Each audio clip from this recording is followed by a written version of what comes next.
I'm Larry Landweber, and I'm going to talk about the campus project that I've been working on for the past year or so. And the goal of the project is to Genie-enable campuses. And that will provide a Genie-enabled environment for researchers on campuses so that they can do experiments from their laboratories and be part of a national environment. And so the goal is actually to Genie-enable, and when I say Genie-enable, I mean OpenFlow/SDN on networks, Genie racks, and WiMAX where available. So we have to have, is that my, oh, okay, I just noticed the timeline. I thought I had about a half hour. No, just kidding. But anyway, so we want to Genie-enable campuses, and I put as many adjectives as I could on the next sentence. A national scale, virtualizable, deeply programmable, sliceable, Genie-enabled test bed involving networks with network and compute resources spanning universities, regional and national R&E networks. Okay, one thing that's really important here is that we have to include the networks, because the difference, one of the differences between Genie and Planet Lab is, in addition to supporting research on distributed computing, we're also supporting research on networking.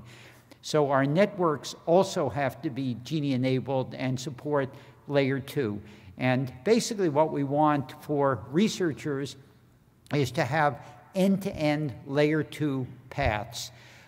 Initially, pseudo layer 2 paths with VLANs, but for me, two of the major goals are, one, to eliminate IP from the data paths, and two, to eliminate VLANs. And at that point, we can then start to figure out what role IP plays. Do we want IP addressing, for example, in all of this? What kind of addressing do we have to have in an inter-domain environment, et cetera? So that's the goal, and let's see, this. Okay, so to make this happen end-to-end, we have to Genie-enable production university networks, or at least a part of those networks. And this means deploying on campus production networks and also in CS departments, engineering departments, genomics departments, et cetera.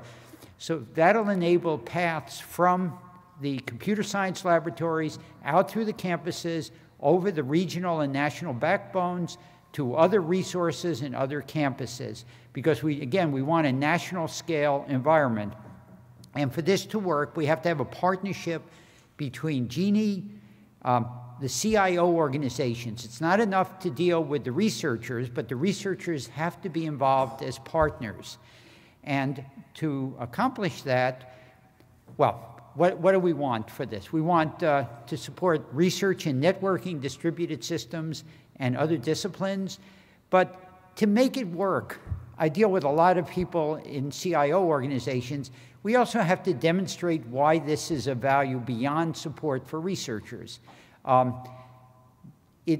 Because of that, I've been working closely with CIOs and their organizations to understand what the benefits might be for layer 2 connectivity on campus. And in particular, is it beneficial for security, for network management? There are lots of claims out there for OpenFlow/SDN, none of which have been proven at this point, but that's okay, because where we are, in my mind, where we are with this technology is where we were with the internet in the mid-'80s. With the one disadvantage that too much is being done by industry at this point. The reason I say that is because my fear is that industry will jump in so quickly that we'll end up with boxes that aren't truly interoperability, whereas with the internet, we had 10 years to get the standards for IP and TCP so that everything would be interoperable. But in any case, we also want to support R&E data centers and US Ignite. That's a key component of this, because US Ignite involves the applications, Genie involves the underlying networking and distributed systems, and they're different but interdependent on each other.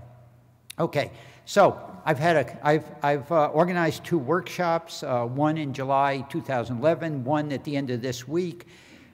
We've had basically 50 universities involved. All of you who have asked me about this have had their CIOs invited to these workshops. Unfortunately, in a number of cases, and you can talk to me afterwards, I've invited your CIOs and they've declined.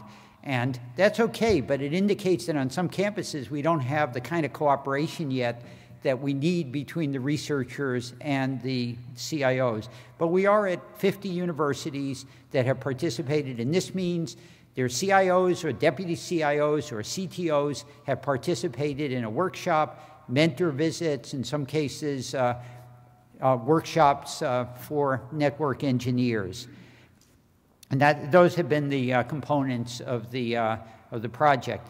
And we're also talking to industry participants. I mean, one of the things I think that's going to be important going forward is that all of the, for example, all of the different Genie racks, and you know, it's incredibly impressive the engineering task that the people building racks have completed and what's been done in the project overall. But I think interoperability is going to be a key issue going forward. Okay, in the future, 100 to 200 Genie-enabled universities, international collaboration, and that's the subject of the meeting tomorrow. Here's a list of the universities. This kind of violates my principle that you should be able to read slides from the last row, but I had to squeeze them all in. These are the universities whose CIOs, deputy CIOs, CTOs, directors of networking, whatever, have participated in the program. And also have to include these campuses, which have been among the most advanced and have provided mentors when we've done campus visits, and are also presenters in our CIO workshops. So overall, things are going very well. I mean, there's been great excitement from the CIO community. The other thing that's happened, I've had a number of campuses where people have written to me and say, gee, thank you, this is the first time that we've really sat down with our researchers, our CS researchers, and begun to talk about collaboration. And I think that's absolutely critical in this field because the CIOs control the environment in which lots of exciting research can be done. So here I am, 58 seconds short. Gee, okay, so what else can I say? If you have not already done so, go home and invite your CIO to lunch. Okay, so make August invite your CIO to lunch meeting and get to know them. For example, at Wisconsin, there's been incredible collaboration between the network researchers and the CIO organization. And to make Genie really work going forward, we need those end-to-end paths. We need Internet 2, we need NLR, we need the regional networks, but we also need the campus IT organizations. And that's, if I have to leave, one message I would leave you with is talk to those people. You come from different cultures, but they're interested, you're interested, and you have common interests. Anyway, thank you.